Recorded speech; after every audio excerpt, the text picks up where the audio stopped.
अच्छा जी, हमारा next lecture जो है जी वो है differential cell affinity. Differential cell affinity सबसे पहले देखना, ये थोड़ा सा लेंथी लेक्चर है, इसके अंदर कई सारे सब टॉपिक्स जो हैं वो मौजूद हैं।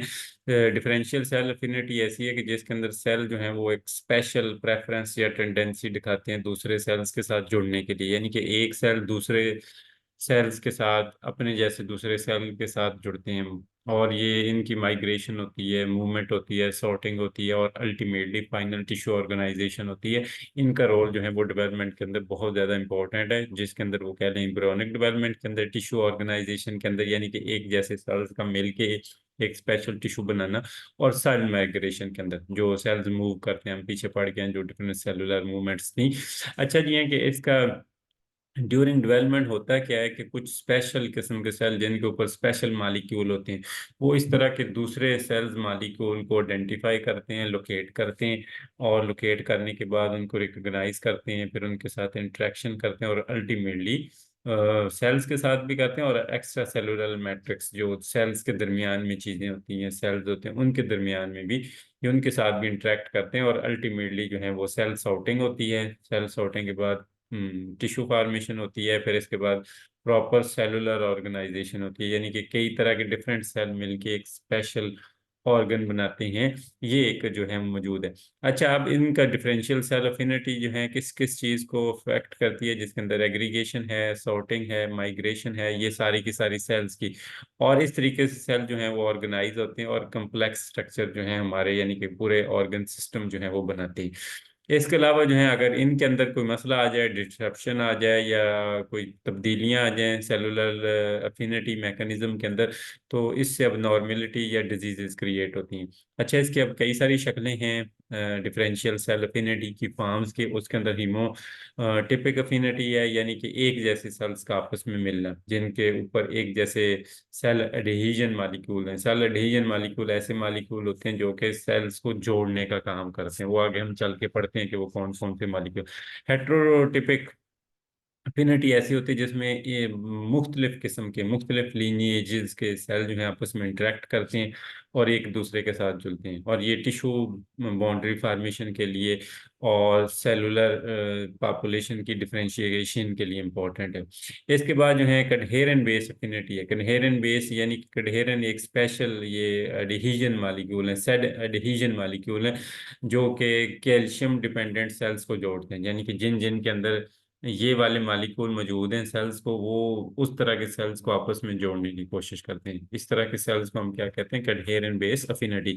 ग्लाइकोप्रोटीन बेस अफिनिटी है, इसके अंदर कई तरह के जो सेल्स की सरफेस के ऊपर ग्लाइकोप्रोटीन होते हैं, जिसके अंदर सिलेक्टेंस, इंटीग्रेंट, ये प्रोटीन के नाम है।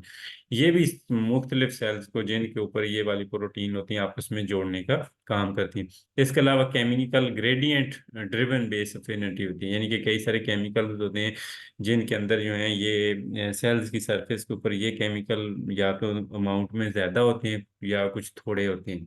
ठीक है, तो जहाँ पे ये केमिकल ग्रेडियंट थोड़ा होगा, वो दूसरे ऐसे सेल्स के साथ जिस पे केमिकल ग्रेडियंट कम है वहाँ जुड़ेगा, जिसके साथ ज़्यादा है वो दूसरे ऐसे सेल्स के साथ जुड़ने की कोशिश करता है, या उसकी तरह अट्रैक्ट होने की कोशिश करता है, जिसमें ये जो कह लें कि ये ग्रेडियंट ज्यादा है केमिकल का। इसके बाद सेल सेल रिकग्निशन और सॉर्टिंग है, कि सेल्स के ऊपर स्पेशल मार्कर या क्ल्यूज होते हैं नेबरिंग सेल्स के ऊपर, तो वो ऐसे सेल्स को रिकग्नाइज करते हैं जिनकी फॉर्मेशन सेम होती है, यानी कि सिमिलर क्ल्यूज होते हैं, या कह लें कि मार्कर्स होते हैं, और फिर ये आपस में सॉर्ट आउट होते हैं। इसके बाद जो है डिफरेंशियल एडहेजन हाइपोथेसिस, क्या है, ये मैकुलम स्टीनबर्ग ने बंदे ने दिया है। इसने कहा जी कि जो ऐसे सेल जिनके अंदर एडहेसिवनेस ज़्यादा होती है, वो एग्रीगेट सेल के यानी कि अंदरूनी साइड पे एग्रीगेट्स के सेंटर ऑफ द एग्रीगेट्स में वो इकट्ठे होते हैं, और ऐसे सेल जिनके अंदर लेस एडहेसिव सेल्स होते हैं, वो उसके जो कह लें कि जो बनता है एम्ब्रियो बनता है उसके आउटर साइड वाले सेल के अंदर वो सेल जो है वो मौजूद होती हैं। इसके बाद अब आ जाएं जी कि अगला हमारा जो है जी कि what are the key mechanism underlying the concept of cell differential cell affinity, कि वो कौन कौन से की मैकेनिज्म है जो कि डिफरेंशियल सेल अफिनिटी के अंदर ये जो काम करते हैं ये पाए जाते हैं। उसके अंदर कई सारे सेल एडहेजन मालिक्यूल हैं। क्या है? सेल एडहेजन मालिक्यूल, जिनको सादा लफ्जों में कैम्स भी कहा जाता है। अब वर्ड ये कैम कैम बार बार आएगा तो इसका मतलब है सेल एडहेजन मालिक्यूल्स। ठीक है, तो ये कई तरह के मालिक्यूल हैं जो सेल्स को आपस में जोड़ने का काम करते हैं। उसके अंदर ये कैडहेरन है, ये स्पेशल जो है वो कैल्शियम डिपेंडेंट एडहेजन मालिक्यूल है, यानी कि जिनके अंदर एक कैल्शियम आयन जो है वो प्रीडोमिनेंट है। और ये होमोटिपिक यानी कि सेम सेम सेल्स को जोड़ने का काम करते हैं। और इसका रोल कहाँ कहाँ पे है? सेल सॉर्टिंग में, सेल ऑर्गेनाइजेशन में, और डिफरेंशियल सेल जो ब्लॉक बनते हैं वो उसके अंदर। इसके अलावा इंटीग्रेंट्स, ग्रेड इंटीग्रेंट जो है ये एक और मालिक्यूल है जो कि सेल्स का और एक्स्ट्रा सेलुलर मैट्रिक्स यानी कि सेल के दो लेयर्स के दरमियान में जो केमिकल होते हैं उसके साथ जोड़ने का काम करते हैं। ठीक है, इसका जो रोल है इंटीग्रेंस का, वो सेल माइग्रेशन में, सिग्नलिंग में, यानी कि एक सेल दूसरे को सिग्नल देता है, उसके अंदर टिश्यू इंटीग्रिटी के अंदर जो है वो रोल है। इसके अलावा सिलेक्टेंस, सिलेक्टिन ये ग्लाइकोप्रोटीन है। इंटीग्रिन भी या आपने सिलेक्टेंस हम पीछे पढ़ के हैं कि ये दोनों जो है वो ग्लाइकोप्रोटीन है। ठीक है, तो ग्लाइकोप्रोटीन ये क्या करते हैं? इनिशियल जो सेल्स की ज्वाइनिंग है या सेल रोल होके जो स्पेशली इंफ्लेमेटरी रिस्पॉन्स, जहाँ पे स्वेलिंग नहीं होती वहाँ पे सेल्स को इकट्ठा करते हैं और फिर इम्यून सेल को रिक्रूट करते हैं। इम्यून सेल्स को मतलब कि वो जो वाइट ब्लड सेल हैं वो इकट्ठे होते हैं, फिर उसका जो है वो डिफेंड करते हैं उस सेल्स को। इसके बाद कीमोकाइन और कीमोकाइन रिसेप्टर, यानी कि ये भी सिग्नलिंग मालिक्यूल हैं, और कई तरह के रिसेप्टर भी मौजूद हैं कि जो कि सेल की सरफेस में मौजूद होते हैं। और ये सेल्स की माइग्रेशन में और सेल्स की पोजीशनिंग बाय क्रिएटिंग ग्रेडियंट्स जो हैं, gradient mean chemical based gradient जो हैं, करके तो ये सेल्स को आपस में कंबाइन करने की कोशिश करते हैं। इसके अलावा ग्लाइकोप्रोटीन और एक्स्ट्रा सेलुलर कंपोनेंट के कई तरह की ग्लाइकोप्रोटीन है, फिब्रोनेक्टिन, लेमिनिन, ये ऐसी प्रोटीन है जो कि सेल्स और एक्स्ट्रा सेलुलर मैट्रिक्स का आपस में एज ए लाइगेंड के तौर पे काम करते हैं, यानी कि सेल्स को जोड़ने का काम करते हैं, यानी कि फैसिलिटेट करती हैं कि सेल्स आपस में जुड़ें और उससे स्ट्रक्चरल सपोर्ट मिले सेल्स को। इसके बाद जो है सिग्नलिंग पाथवे, कई तरह के इंट्रा सेलुलर जो है वो सिग्नलिंग फोर्सेस मौजूद हैं जो कि ट्रिगर होती हैं किसके थ्रू? सेल एडहेजन मालिक्यूल के थ्रू। और इससे जो है अल्टीमेटली इसका जो सेलुलर रिस्पॉन्सेज आते हैं एनवायरमेंटल क्लूज में, यानी कि स्पेशल एनवायरमेंटल क्लूज के रिस्पॉन्स में जो है वो सेल जो है वो सेल एडहेजन मालिक्यूल से ट्रिगर होते हैं, और जो ट्रिगर होते हैं और उससे जो है वो सिग्नलिंग पाथवे का काम करते हैं। इसके बाद जो है ये अगला आता है कि हमारा what does homotypic affinity differ from heterotypic affinity. या हम पीछे पढ़ के आए हैं अभी कि होमोटिपिक अफिनिटी ऐसी होती है जिसके अंदर एक तरह के सेल, एक तरह के स्ट्रक्चर के, एक तरह की शेप के या एक तरह के केमिकल ग्रेडियंट के सेल आपस में जो है वो कंबाइन होते हैं। ठीक है, और दूसरा जो है कि इसके अंदर ये कहाँ पे सेलुलर इंट्रैक्शन होती है, यहाँ पे सेल जो है आपस एक दूसरे को रिकग्नाइज करते हैं, फिर बाइंड होते हैं अपने जैसे सेल्स के, और स्ट्रॉन्ग एडहेजन बनाते हैं। और इसका कई सारा जगह पे हमारी बॉडी के अंदर रोल है। इसकी एग्जांपल जो है, इसकी एग्जांपल सबसे इम्पोर्टेंट एग्जांपल ये है कि ये जो इम्यून रिस्पॉन्सेज आते हैं, इम्यून रिस्पॉन्सेज जहाँ पे लिम्फोसाइट्स, अभी हम ऊपर पढ़ गए हैं कि इम्यून रिस्पॉन्सेज जहाँ पे लिम्फोसाइट वाइट ब्लड सेल जो है वो इकट्ठे होते हैं और एफिशिएंट इम्यून फंक्शन दिखाते हैं। ठीक है, ये इन्फ्लेमेटरी रिस्पॉन्सेज होते हैं। इसके बाद जो है हेटेरोट्रोफिक अफिनिटी क्या है कि इसके अंदर जो है वो सेल जो डिफरेंट लीनिएजेस के डिफरेंट तरह के सेल मिलके एक जो है वो ऑर्गन बनाते हैं या एक जो है वो स्ट्रक्चर बनाते हैं, जैसे सेल डिस्प्लेइंग हेटेरोजेनिक अफिनिटी।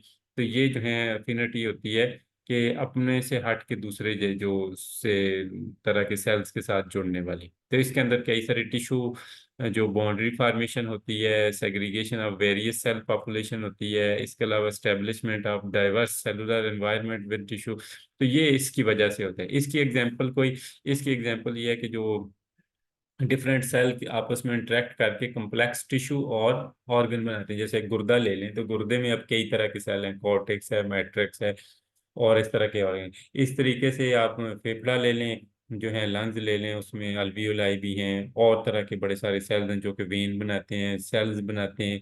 तो ये मुख्तलिफ सेल्स मिल के जब एक बनाते हैं, जैसे इसने एग्जांपल दी हुई है कि एपिथेलियल और मीजेंकाइमल सेल जो है मिल के प्रॉपर एक ऑर्गन डेवलप करते हैं। ठीक है, इसके बाद जो है इसने कहा जी कि एक एडहेरेंस बेस्ड जो मीडिएटेड जो रोल ऑफ कडहेरेन क्या है इन मीडिएटिंग सेल एडिशन, यानी कि सेल्स को आपस में जोड़ने में, और plus cellular differential cell affinity create करने के अंदर इन कडहेरेन मालिक्यूल, हम ऊपर हम पढ़ के आए हैं कि ये जो है स्पेशल प्रोटीन मालिक्यूल्स हैं, तो इनका क्या रोल है, तो इनका कई तरह का रोल है। तो इनका एक सबसे पहला रोल है सेल सेल एडहेजन, यानी कि एक तरह के सेल्स को आपस में होमोफिलिक बाइंडिंग, यानी कि एक जैसे सेल्स को आपस में जोड़ने का काम करते हैं। ठीक है, इसके अलावा एडहेरेंट जंक्शन फार्मेशन भी होती है, यानी कि जंक्शन फार्मेशन क्या है कि एक सेल्स को दूसरे के दरमियान में राब्ता करवाने का, उनके आपस में कोहिजन क्रिएट करने का जरिया जो है ये मौजूद है।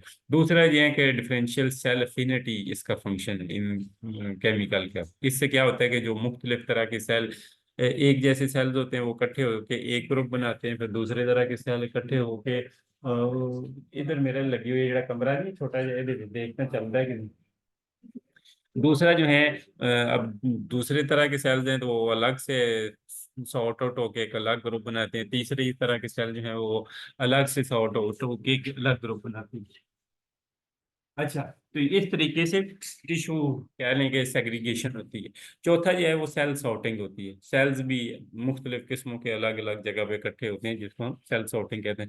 चौथा जो है डेवलपमेंटल प्रोसेस होती है, यानी कि डेवलपमेंटल प्रोसेस यानी कि गैस्ट्रुलेशन के दरमियान के अंदर क्या होता है कि डिफरेंट जो है वो एक्सप्रेशन ऑफ कडहेरेन जो है वो क्या करते हैं, सेल मूवमेंट को करवाती हैं। यानी कि जितनी भी सेल मूवमेंट्स होती हैं उनके पीछे क्या रिस्पॉन्सिबल होता है, ये जो है वो कडहेरेन मालिक्यूल हैं, जिससे three germs layer ectoderm mesoderm ये बनती हैं। और इसके बाद जो है वो ऑर्गेनोजेनेसिस, ऑर्गन कैसे बनेंगे, उनकी कैसे जो ऑर्गेनाइजेशन होगी, उसके अंदर भी इन्हीं कडहेरेन मालिक्यूल का रोल है। इसके अलावा जो है regulation of cell behaviour. Regulation of cell behaviour क्या है कि जो सिग्नल एक सेल से दूसरे को मिलते हैं तो उसके उसको मीडिएट किसने करना है, तो ये भी कडहेरेन मालिक्यूल है। इसके अलावा जो है सारे टिश्यू को एक ही तरह के सेल जब इकट्ठे हो जाते हैं फिर उनको आपस में जोड़ के रखना कि अब दोबारा वो अलग ना हो जाएं, या एक जगह से दोबारा से वो अलग होके डिफरेंट सिमत में जाना शुरू ना कर दें, तो उसको भी ये मेंटेन करते हैं ये कडहेरेन मालिक्यूल। तो ये इसके 5 रोल हैं किसके, कडहेरेन बेस्ड मॉलिक्यूल्स के इन मीडिएटिंग सेल एडिशन और डिफरेंशियल सेल एफिनिटी के अंदर। इसके बाद इसकी सिग्निफिकेंस क्या है, यानी कि ये जो डिफरेंशियल सेल एफिनिटी है इसकी टिश्यू ऑर्गेनाइजेशन के अंदर और एम्ब्रियो डेवलपमेंट के अंदर क्या एफिनिटी है। उसके सबसे पहला जो सिग्निफिकेंस है उसका ये सिग्निफिकेंस है कि इससे टिश्यू ऑर्गेनाइज होते हैं, यानी कि पहले सेल सॉर्टिंग होती है।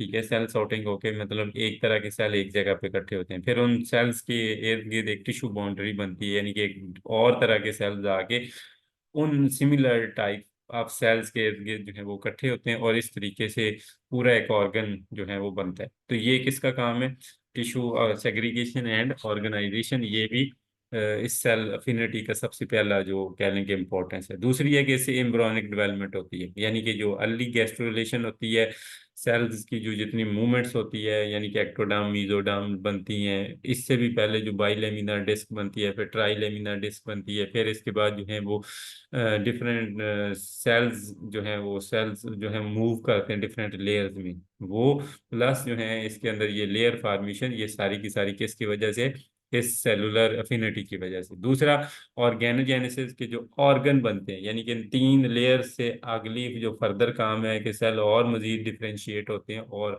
उससे स्पेशलाइज तरह के सेल्स बनते हैं। वो सेल्स के टिश्यू कैसे बने, ऑर्गन कैसे बने, वो सेल्स के मूवमेंट से ही बने, और उसको मीडिएट किसने किया, यानी कि किसने कंट्रोल किया, वो था जो आपकी डिफरेंशियल सेल अफिनिटी। इसके बाद जो है सेल माइग्रेट कर रहे हैं या सेल डिफरेंट किस्म की शेप्स ले रहे हैं, डिफरेंट तरह के पैटर्न ले रहे हैं, सेल्स को गाइड कौन कर रहा है कि कहाँ पे जाना है कहाँ नहीं जाना। ठीक है, फिर उनसे फिर स्पेशल किस्म के स्ट्रक्चर बनते हैं, तो वो भी एक्चुअली जो है ये इसी का काम है डिफरेंशियल सेल अफिनिटी का। चौथा ये है कि functional integration of tissue and organ. आपको पता है कि सेलुलर जो फंक्शनैलिटी है कि प्रॉपर ऑर्गन डेवलपमेंट बनना, फिर ऑर्गन डेवलपमेंट के बाद उसकी इंटीग्रेशन, यानी कि पहले ऑर्गन बने फिर ये इस तरीके से उसकी फिजियोलॉजिकल प्रोसेस के दरमियान इंटीग्रेशन कराना कि एक मतलब ये ना हो कि सारे ऑर्गन एक ही काम करना शुरू कर दें, या जो है ऐसा नहीं होता। हमारी बॉडी के अंदर आप देखें तो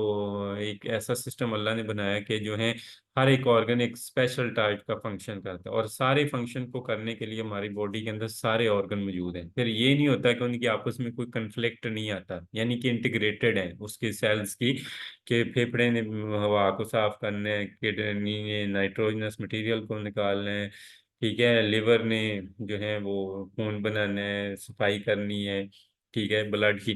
तो ये सारे काम जो हैं वो मैंने कहा कि आपस में इंटीग्रेटेड होते हैं, और ये इंटीग्रेटेड किस वजह से हुए?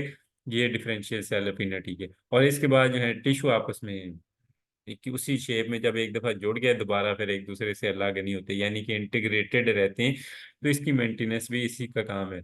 अच्छा, आपको कौन से कॉमन एक्सपेरिमेंटल टेक्निक हैं जिनको यूज करके हम डिफरेंशियल सेल अफिनिटी को स्टडी कर सकते हैं, यानी कि इंसानों के अंदर या दूसरे ऑर्गेनिज्म के अंदर? उसके अंदर कई सारे यानी कि टेक्निक है। उसके अंदर एक टेक्निक है वो सेल एग्रीगेशन। ऐसे हैं सेल एग्रीगेशन के, सेल किस तरीके से इकट्ठे होते हैं, पहले मिक्स होते हैं फिर उनको इकट्ठे होते हैं।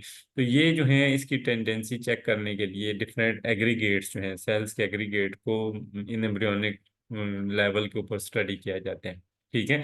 और इसके लिए जो है इसके अलावा सेल सॉर्टिंग एक्सपेरिमेंट, तो ये फ्लोरिसेंट लेबल सेल लेके, यानी कि सेल लिए जाते हैं, उनको कोई स्पेशल फ्लोरिसेंट जिससे वो चमकदार कलर्स होते हैं, जो कि एक खास माइक्रोस्कोप के नीचे देखें तो वो चमकदार ब्राइट एंड कलर में नजर आते हैं, डिफरेंट रंग के नजर आते हैं।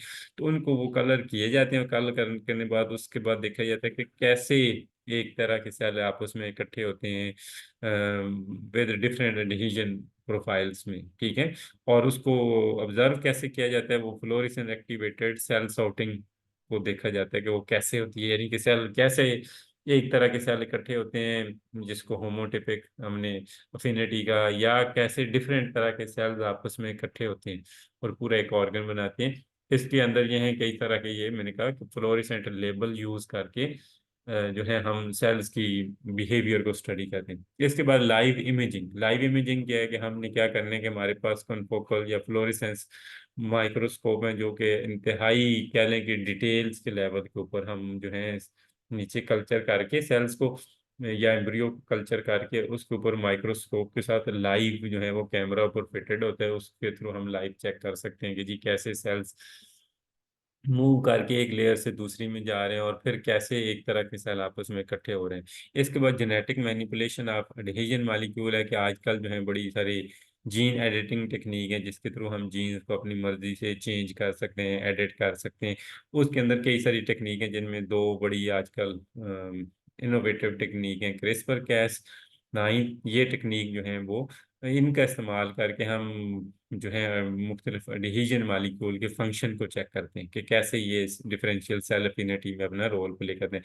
कीमोटैक्सिस, कीमोटैक्सिस होता है कि उनकी डायरेक्शनल मूवमेंट्स को देखने के लिए, यानी कि स्पेशल मालिक्यूल्स की कैसे डायरेक्शनल मूवमेंट होती है और वो कैसे केमिकल के रिस्पॉन्स में कैसे वो उनकी मूवमेंट होती है, फिर कैसे जो है डिफरेंशियल सेल अफिनिटी ग्रेडियंट बनते हैं। तो ये भी जो है हम कर सकते हैं कीमोटैक्सिस ऐसे के थ्रू। इसके अलावा टिश्यू कल्चर टेक्निक है, इसके अंदर हम क्या करते हैं कि कई सारे टिश्यू को हम आर्टिफिशियली जो है मीडियम के अंदर जो है उनको इन विट्रो कंडीशन के अंदर हम उनको उस टिश्यू को ग्रो करते हैं, और ग्रो करने के बाद जो है फिर हम उसके अंदर वो उसकी cells movement, differential cell affinity, ये सारे प्रोसेस को चेक करते हैं। इसके बाद जो है माइक्रो फ्लोइडिक और माइक्रो पैटर्निंग जो है, ये ऐसे जो है माइक्रो, ये मुख्तलिफ कह लें कि डिवाइस मौजूद हैं या माइक्रो पैटेड सर्फेसेज मौजूद हैं, जो कि हम कंट्रोल, जिसके थ्रू हम कंट्रोल एनवायरनमेंट क्रिएट करते हैं सेल्स के लिए, और फिर उनकी प्रिसाइज मूवमेंट देखते हैं कि कैसे सेल सेल आपस में इंटरेक्ट करते हैं या माइग्रेट करते हैं, ये सारी चीज़ें चेक करते हैं। इसके बाद मालिकुलर इमेजिंग और इम्यूनोस्टेनिंग, ये कैसे कई सारी टेक्निक्स हैं जिसके थ्रू जो है हम एक तरह के सेल्स को हम डिफरेंट स्टेन देते हैं, दूसरी तरह के मालिक्यूल को डिफरेंट स्टेन देते हैं, और फिर स्टेन दे के, जैसे प्रोटीन है उनको और स्टेन देंगे, फिर हम उनकी डिफरेंशियल एक्सप्रेशन को चेक करते हैं टिश्यू के अंदर।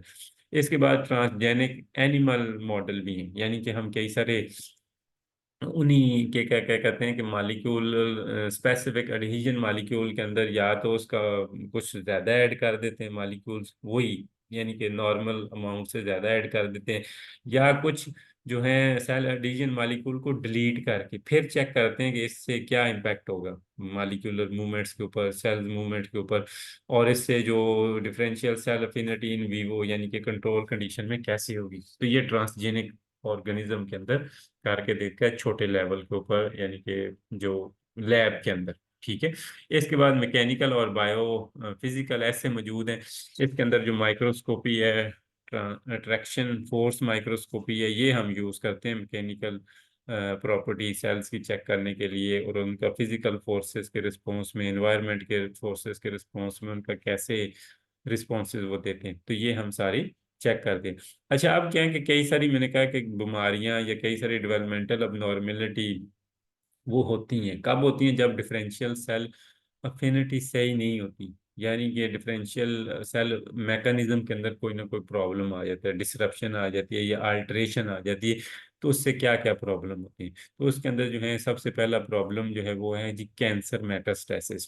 कि जब भी ये सेलुलर एडहेजन मॉलिक्यूल के अंदर प्रॉब्लम आता है, जैसे ये एडहेरेंस या इंटीग्रेंट के अंदर, तो इससे पूरा सेल सेल इंटीग्रेशन जो है या इंटरेक्शन जो है वो डिसरप्ट हो जाती है, और ये जो कैंसर सेल हैं वो प्राइमरी जो सेल से वो कह लें कि डिटैच होना शुरू हो जाते हैं, और डिटैच होकर ये डिफरेंट ऑर्गन में मूव करना शुरू कर देते हैं, और जब ये मूव करते हैं तो वहाँ पर ट्यूमर फॉर्मेशन होना शुरू हो जाते हैं, जिसको कहते हैं जी कैंसर हो गया। ये कैंसर किसी भी ऑर्गेनिज्म में हो सकते हैं।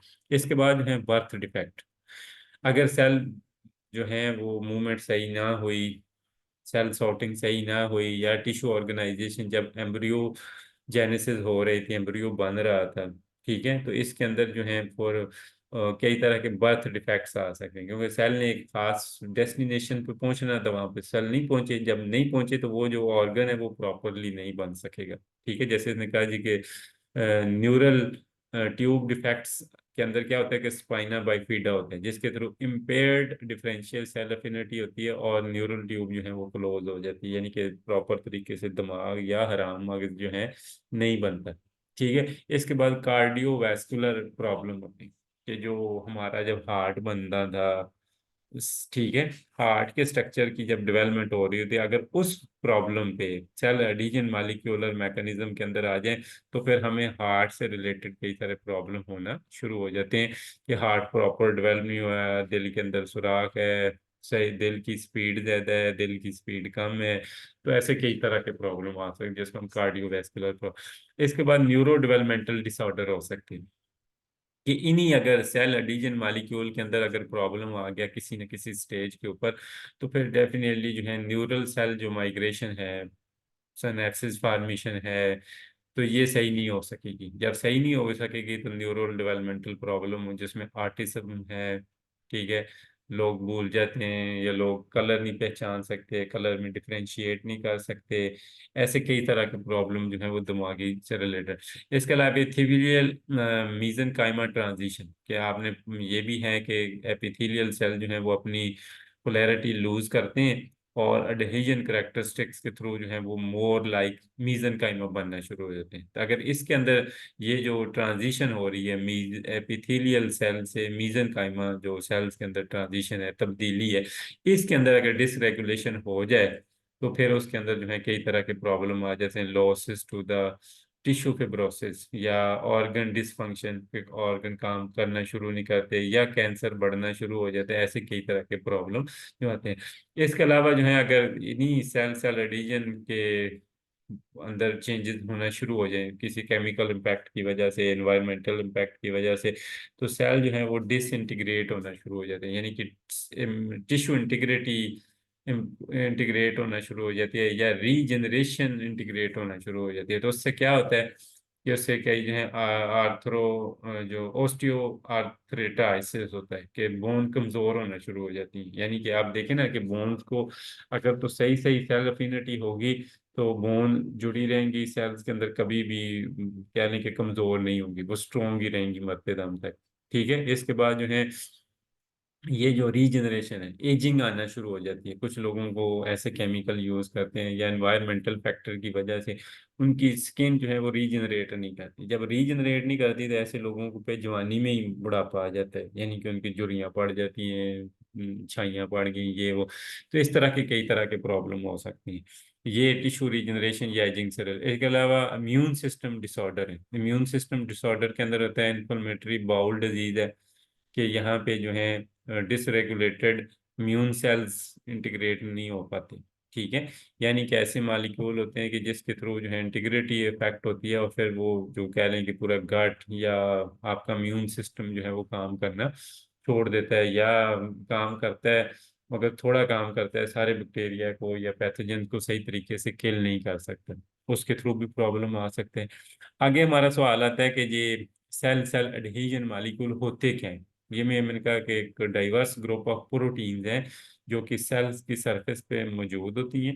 ठीक है, यानी कि सेल की सरफेस के ऊपर ये वाली प्रोटीन पाई जाती है, और ये क्या करवाती हैं, एक तरह के सेल या डिफरेंट तरह के cell plus extracellular matrix के दरमियान में कंटेक्ट करवाती हैं। सेल सेल एक तरह के सेल, डिफरेंट तरह के सेल, सेल्स का जो सेल्स के बाद जो मटेरियल पाया जाता है उसके साथ इंटरेक्शन करवाने में ये जो रोल करते हैं, ठीक है, उसको हम क्या कहते हैं, सेल एडहीजन मालिक्यूल। इसलिए इसे कहते हैं सेल एडहीजन मालिक्यूल, सेल्स को जोड़ने वाले मालिक्यूल। ठीक है, तो ये क्या करते हैं, सेल सेल एडहीजन में काम करते हैं, सेल मैट्रिक्स एडहीजन में काम करते हैं, कम्युनिकेशन बिटवीन सेल के एक सेल दूसरे के साथ जो राब्ता करते हैं उसमें ये काम करते हैं। तो इसके क्या क्या मेन प्राइमरी फंक्शन है इन सेल्स के, सेल सेल एडहीजन है कि एक तरह के सेल्स हों या डिफरेंट तरह के सेल्स हों उनको आपस में जोड़ना। दूसरा है कि सेल्स और एक्स्ट्रा सेलुलर मैट्रिक्स को जोड़ना, ताकि जो है सेल्स जो है वो अपने जो उसके इर्द गिर्द जो एनवायरनमेंट पाया जाता है, कोई लिक्विड पाया जाता है, उसके साथ काम करना, उससे चीजें लेना और देना। वो आप कहेंगे ये लेना देना क्या है, मसलन आप देखें ना, वो एक सेल के इर्द गिर्द सराउंडिंग में जो कह लें कि प्लाज्मा है, तो प्लाज्मा से एक सेल जो है वो कई सारे केमिकल लेता भी है और अपने नाइट्रोजनस मैटर निकाल के उसको देता भी है ताकि ले जाओ।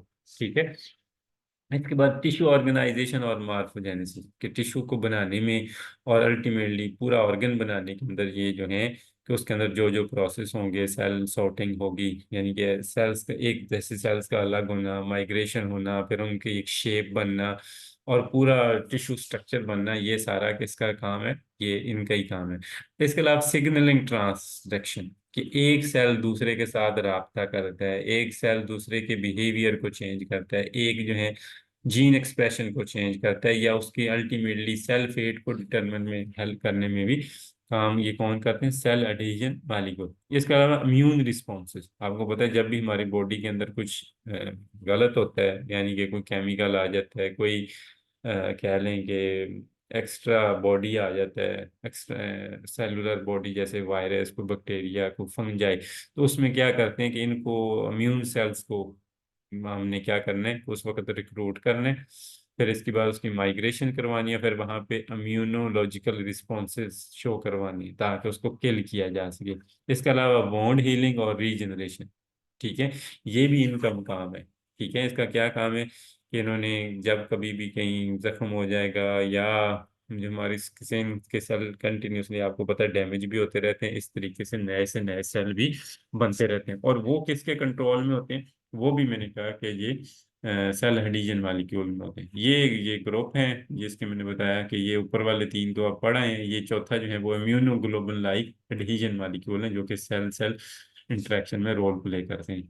आगे आ जाए सेलुलर डिफरेंशिएशन। सेलुलर डिफरेंशिएशन होता क्या है, सेलुलर डिफरेंशिएशन सिंपल ये है कि आपको पता है एक सिंपल सेल है जो स्टेम सेल है, उसने अब जो है वो आगे मुख्तलिफ तरह के सेल्स के अंदर डिफरेंशिएट होना है, यानी कि उसकी फेट डिटरमिन होनी है। अब वही सेल है उससे क्या कह रहा है, न्यूरॉन भी बन रहा है, वही सेल है उससे अल्वियोलाई भी बन रहा है, वही सेल है उससे जो है नेफ्रॉन भी बन रहा है। तो सेल तो एक ही है, आगे उससे जो डिफरेंशिएशन हो रही है दैट्स कॉल्ड सेल डिफरेंशिएशन। ठीक है, और ये जो है सिंपल इसने लिखा है कि stem cell change from one type of to differentiated one, कि एक स्टेम सेल था जिसकी कोई फेट नहीं थी, एक जैसे सेल थे, आगे वो डिफरेंट तरह के सेल्स बन गए। ठीक है, तो आप देखें ना जैसे एम्ब्रियो के अंदर, आगे इसके अंदर ये कुछ जो है, तो इस जो पूरी स्पेशलाइज्ड टाइप ऑफ डिफरेंशिएशन है इसको हम क्या कहते हैं, डिफरेंशिएशन, और ये मुख्तलिफ ऑर्गेनिज्म से होती है। आपको पता है कि हमारे जब शुरू में एम्ब्रियो बनता है तो सारे सेल एक जैसे ही होते हैं, 8 सेल, 16 सेल, 32 सेल, मगर बाद में देखें उससे वर्टिब्रल कॉलम भी बन रहा है, स्ट्रिएटेड मसल भी बन रहे हैं, एपिडर्मिस भी बन रही है, गट भी बन रही है। तो ये जो सारा काम है, ठीक है, जो जो एक तरह के सेल से डिफरेंट तरह के जो सेल्स बन रहे हैं, दैट्स कॉल्ड डिफरेंशिएशन। अब ये है कि इसके अंदर अगर तो एम्ब्रियो लेवल के ऊपर ऐसा सेल जिससे मुख्तलिफ किस्म के ऑल द टाइप सेल्स बन सकें, तो ऐसे सेल्स को हम क्या कहेंगे, ऐसे स्टेम सेल को हम कहेंगे टोटीपोटेंट। और ये टोटीपोटेंट सेल सिर्फ जो है, यानी कि उससे हर तरह का सेल बन सके, इवन कि प्लेसेंटा भी बन सके, तो ऐसे सेल्स को हम क्या कहेंगे, टोटीपोटेंट। ठीक है। ये जो है, ये सिर्फ ये मैमल्स के अंदर ये जो जाइगोट होता है वो या के अंदर जो ब्लास्टोमियर सेल्स होते हैं वो, उनको हम टोटीपोटेंट कहते हैं। जबकि प्लांट के अंदर कई तरह के डिफरेंशिएटेड सेल जो है वो टोटीपोटेंट बन सकते हैं और उनको बना सकते हैं लेबोरेटरी कंडीशन में। मगर जो और मैमल के अंदर सिर्फ जो एम्ब्रियो लेवल के ऊपर जो सेल्स मौजूद होते हैं वो टोटीपोटेंट होते हैं, कि उनसे यानी कि कोई भी किस्म का सेल जो है वो बन सकते हैं। मगर जब अगर एक सेल जो कि अडल्ट ऑर्गेनिज्म का हो, जो कि किसी भी सेल टाइप के अंदर चेंज हो सके, ये हम टोटीपोटेंट बात कर रहे थे एम्ब्रियो लेवल के ऊपर। अगर कोई अडल्ट ऑर्गेनिज्म है, उसके अंदर कोई ऐसा सेल मौजूद है जो कि किसी भी सेल टाइप के अंदर डिफरेंशिएट हो सकता है, तो फिर उसको हम टोटीपोटेंट नहीं कहेंगे, ये प्लोरीपोटेंट कहेंगे। यानी कि प्लोरीपोटेंट अडल्ट लेवल के ऊपर है, और ये जो टोटीपोटेंट ये हैं ये एम्ब्रियोनिक लेवल के ऊपर है। इसके अलावा जो एक मल्टी पोटेंट सेल, ऐसा सेल होता है जो कि कई सारी किस्मों में डिवाइड हो सकते हैं। और ओलिगोपोटेंट जो कि बहुत ज्यादा किस्मों में नहीं होता, सिर्फ चंद सारी किस्मों में डिफरेंशिएट होता है। और यूनिपोटेंट कि सिर्फ एक ही तरह के सेल में वो डिफरेंशिएट हो सकते हैं, इससे ज्यादा नहीं। आगे मेमिलियन के अंदर सेल्स की मुख्तलिफ टाइप्स हैं, जिसके अंदर हमारी बॉडी के अंदर 3 तरह के होते हैं। जर्म सेल, जिसको हम सेक्स सेल भी कहते हैं। सोमैटिक सेल वो सेल जो कि जिससे हमारी बॉडी बकाया बॉडी बने, यानी कि एग और स्पर्म्स के अलावा जो सेल होते हैं उनको सोमैटिक सेल्स कहते हैं। और स्टेम सेल कोई भी ऐसा सेल जो है वो जिससे कोई भी दूसरा सेल बन सके। तो हमारी इंसान की बॉडी के अंदर जो है वो तकरीबन 37.2 ट्रिलियन जो है वो सेल्स मौजूद होते हैं। इसके आगे ये प्लोरीपोटेंट जो अडल्ट के अंदर एक सेल्स होते हैं, उनके आगे उसने मजीद किस्में लिखी हैं, यानी रेडियल ग्लाइयल सेल्स होती हैं, इससे एक्साइटेटरी न्यूरॉन या बनते हैं इनफेटल ब्रेन के अंदर। हीमोप्यूटिक स्टेम सेल होते हैं, इससे क्या बनते हैं, red blood cell, white blood cell, mesenchyma cell होते हैं, इससे हमारे जो है stroma, fat cell, bone cell बनते हैं। इथीलियल सेल हैं, इससे हमारी वेरियस तरह के स्किन सेल बनते हैं। मसल सेल हैं, इससे हमारे मसल टिश्यू बनते हैं। तो ये मुख्तलिफ तरह के मैकेनिज्म है। बाकी आगे जो मैकेनिज्म ऑफ डिफरेंशिएशन है ये वाला आपने नहीं करना है। इसके बाद एक और टाइप है यहाँ पे, यहाँ से ये करना है। तो मैकेनिज्म ऑफ डिफरेंशिएशन क्या है कि इसके अंदर सेल से पहले सेल की पोटेंसी होती है कि फर्टिलाइजेशन के बाद जैसे ही सेल फर्टाइल हो जाता है, तो फिर जो है वो स्पर्म जो है वो एक एग को फर्टाइल करते हैं, तो उससे एक जाइगोट बनता है। और जाइगोट के अंदर फिर नेक्स्ट क्या है, ब्लास्टोसिस्ट फॉर्मेशन होती है। और ब्लास्टोसिस्ट के अंदर जो है वो प्लोरिपोटेंट स्टेम सेल बनते हैं, यानी कि जो इंटरनल सेल के वो जो मैंने कहा ना ब्लास्टोसील बनते हैं, उसके अंदर जो सेल मौजूद होते हैं उसको इनर सेल मास कहते हैं। फिर उस इनर सेल मैस से आगे 3 लेयर्स, जर्म्स लेयर फॉर्मेशन होती है। ठीक है, यानी कि एक्टोडर्म, मीजोडर्म और एंडोडर्म। फिर इन मीजोडर्म के बाद सेल फेट डिफरेंशिएशन होती है, यानी कि उन्हीं से एक्टोडर्म से स्पेशल किस्म के स्ट्रक्चर बनना शुरू होते हैं, मीजो से अलग, से एंडो से अलग तरह के, जिसको हम कह लें कि सेल डिफरेंशिएशन कह लें, डिटर्मिनेशन कहते हैं। और फिर जब ये मुख्तलिफ, और इसके अंदर डिफरेंट मूवमेंट्स होती हैं, यानी कि सेल्स की मूवमेंट होती है, जो हम पीछे सेल्स की मूवमेंट्स की टाइप पढ़ के आए, यानी कि पैटर्न फॉर्मेशन होती है कि एक स्पेशल शेप लेता है। और इसके अलावा कई सारे जेनेटिक फैक्टर भी होते हैं, कई तरह के सिग्नलिंग मालिक्यूल भी हैं, वो भी रोल प्ले करते हैं। और उनके अंदर जेनेटिक जेनेटिक जो क्या लें एक्सप्रेशन भी होती है, जिससे ये मिल के तो अल्टीमेटली सेल फेट डिटर्मिनेशन के अंदर काम करते हैं। इसके बाद क्या होता है कि जब सेल मुख्तलिफ सिम्टोम में मूव करना शुरू कर देते हैं, तो वहाँ पे टिश्यू स्पेसिफिक डिटर्मिनेशन हो जाती है, यानी कि cells become committed to special lineage, यानी कि कुछ न्यूरल सेल बनते हैं, कुछ मसल सेल, कुछ ब्लड सेल। फिर इसके बाद सेल सेल आपस में इंट्रैक्शन होती है, और इवन के एक्स्ट्रा सेलुलर मैट्रिक्स के साथ भी इंट्रैक्शन होती है, और सेलुलर डिफरेंशिएशन होती है। इसके बाद जो है वो सेल्स की जब एक खास पॉइंट्स पे पहुंच जाते हैं, फिर उसके बाद जो है वो फाइनल मैचुरेशन होती है। कि वो फाइनल स्पेशलाइजेशन करते हैं कई तरह के एनवायरमेंटल फैक्टर में, जो और जो उसके नेबरिंग फैक्ट सेल्स के फैक्टर में। और इसके अलावा जो है एपिजेनेटिक मॉडिफिकेशन होती है, कि एपिजेनेटिक मॉडिफिकेशन क्या है, कि इसके अंदर कई तरह के जो प्रोटीन है वो जो है वो भी सॉलिडिफाइड होकर सेल फेट को जो है वो उसमें रोल प्ले करती है। इसके बाद मेंटेनेंस है आइडेंटिटी, कि इसके बाद स्पेशल सिग्नलिंग वो सेल्स के दरमियान में चलती रहती है, ताकि वो जो सेल एक जगह पे इकट्ठे हुए हैं दोबारा से डिसइंटीग्रेट ना हो, दोबारा से अलग ना हो। और उससे क्या होता है कि होम्योस्टेसिस भी मेंटेन रहती है, यानी कि डिफरेंट सेल जो है वो टिश्यू होम्योस्टेसिस के अंदर बाई होती है। इसके बाद जो है डायनेमिक नेचर ऑफ डिफरेंशिएशन, के सेल्स के अंदर फिर भी कह लें कि कुछ सेल फिर भी अनडिफरेंशिएटेड रहते हैं, और उनसे बाद में स्पेशलाइज किस्म के सेल्स जो हैं वो बनते हैं, और इससे अल्टीमेटली सेलुलर डाइवर्सिटी होती है।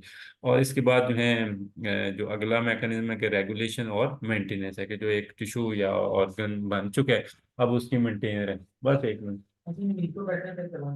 ठीक है, ठीक हो गया। तो इससे रेगुलेशन और मेंटेनेंस होती है, और अल्टीमेटली अगर इनके अंदर ये जो सारा मैकेनिज्म हो रहा है, इसमें कहीं भी कोई अल्ट्रेशन आ जाए, कोई प्रॉब्लम आ जाए, तो उससे जो है वो डिजीज जो है वो सकती है, प्रॉब्लम आ सकते हैं। तो यहाँ तक जो है हमारा है, इसके बाद इंशाल्लाह नेक्स्ट